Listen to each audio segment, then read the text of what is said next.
I think it just comes down to how bad you want it. And I don't have any magical spell to give people to make them want it as much as I wanted it. But I feel like most men want the same things. Most men want money. Why? Not all men want fast cars. Not all men want $55,000 lighters or expensive tailored suits. But, you know, money gives you the ability to take care of your family, to take care of your friends, can buy you the best health care. When I say money doesn't buy health, sure. Rich people and poor people can both get incurable brain cancer and it can kill you. However, if you get a normal form of cancer or you need a surgery like I needed on my shoulder, and I can go to the same surgeon who did Conor McGregor's leg and Roger Federer's elbow to get the best quality healthcare, money does buy health and rich people do live longer. So you need to just want it. And if you can't force yourself to do it, then I can't force you.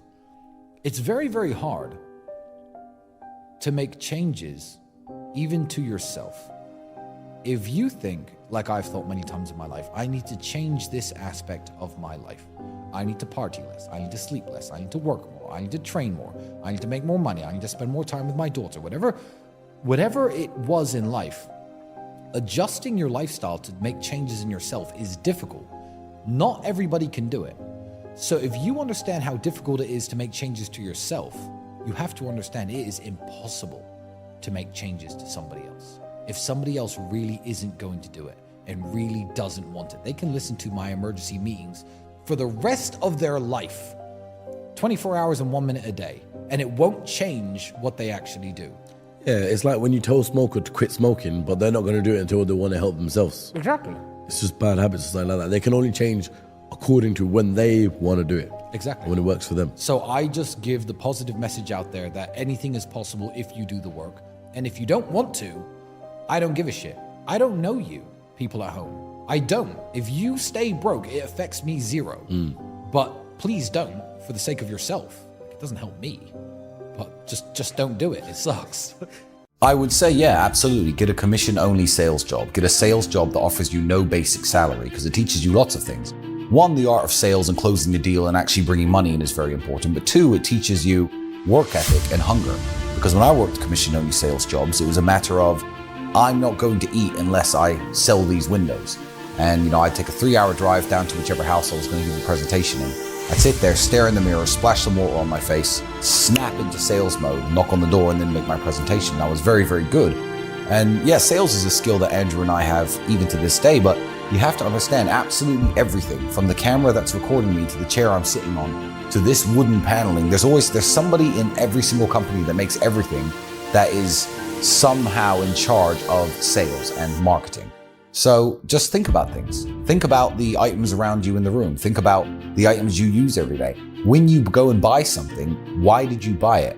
Why did you buy it and who convinced you to buy it? You could be ordering a coffee from Starbucks. Why? Why are you ordering the coffee from Starbucks? Who behind the desk of Starbucks HQ all those years ago sat and came up with the strategy that made you know what the brand is about and go there and actually buy their coffee?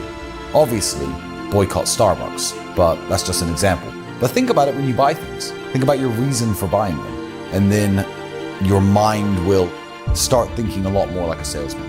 Yeah, if you're leaving university or high school, sales is definitely the field you should get into. It's the field you should get into because no matter what you learn and no matter what skill set you actually develop on top of sales, you have to convince people to use your product or service one way or another.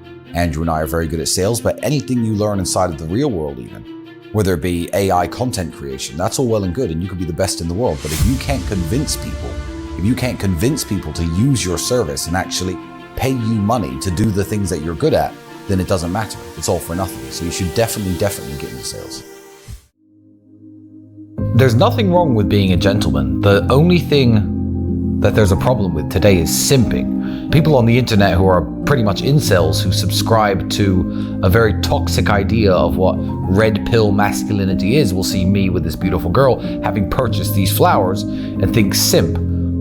For all the young men out there who get very confused by the terms used on the internet, I would say simping is one thing and one thing only. Simping is an unfair exchange of value. That's what simping is.